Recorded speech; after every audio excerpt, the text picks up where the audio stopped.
Hello student, JEE mains 23 जनवरी 2025 shift first physics का 43rd question है। इसमें इलेक्ट्रिक फील्ड दे रखा है E इक्वल टू 57 cos, ये पूरा दे रखा है, ये वेक्टर हो गया यूनिट वेक्टर इसकी डायरेक्शन E की डायरेक्शन वेक्टर। तो ये 57 ये किस फॉर्म का है? E equal to E naught cos omega t minus k dot r into vector unit vector E की डायरेक्शन में, unit vector n cap E की डायरेक्शन, ये दे रखा है हमको। अब E ये तो ई नॉट हो गया और ये पूरा omega t minus k dot are हो गया, ये हो गया। अब देखिए यहाँ पर ओमेगा तो ये हो जाएगा फ्री वाली क्वांटिटी, ओमेगा हो गई, के डॉट आर ये बनेगा। इसको मैं थोड़ा के को अलग करता हूँ इसमें से, इसको क्या लिख सकता हूँ 5 into 10⁻³ into 3i plus 4j into dot xi plus yj, ऐसा लिख सकता हूँ।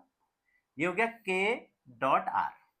तो k की वैल्यू क्या हो जाएगी? ये हो जाएगी k वेक्टर, ये हो गया हमारे पास। अब यूनिट वेक्टर k निकालते हैं, क्योंकि b और e में आपको रिलेशनशिप पता होगा। b कितना होता है? b equal to k cap cross e propagation constant के डायरेक्शन में unit vector upon c speed of light electricity, ये होता है एक्सप्रेशन।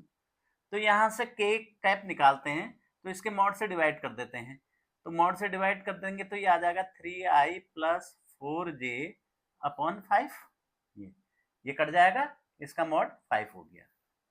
तो इतना आ गया। अब k cross e upon c निकालते हैं, b इक्वल टू कितना हो जाएगा? k क्रॉस यानी c हो गया 1/3 इंटू 10⁸ और ये 3i plus 4j upon 5 cross E कितना हो गया 57 कॉस ओमेगा टी, ऐसे लिख देते हैं, माइनस के डॉट आर लिख देते हैं इसको, और 4i माइनस 3j, ये हो जाएगा। तो कितना बन जाएगा? देखो 57 अपॉन 3 इंटू 10⁸ इंटू 5, ये आ गया। अब ये कॉस तो ऐसे कैसे रहा, omega t minus k dot are. अब इसको देखते 3i क्रॉस जे के माइनस, तो minus 9k minus 16k minus 25k। अब देखो 5 से 5 कैंसिल हो गया, तो माइनस 57 कौन सा हो जाएगा? माइनस 57 अपॉन 3 टू 10⁸ कॉस ये ओमेगा टी माइनस डॉट के आर और ये 5k, तो कौन सा आंसर हो जाएगा? Third is the answer.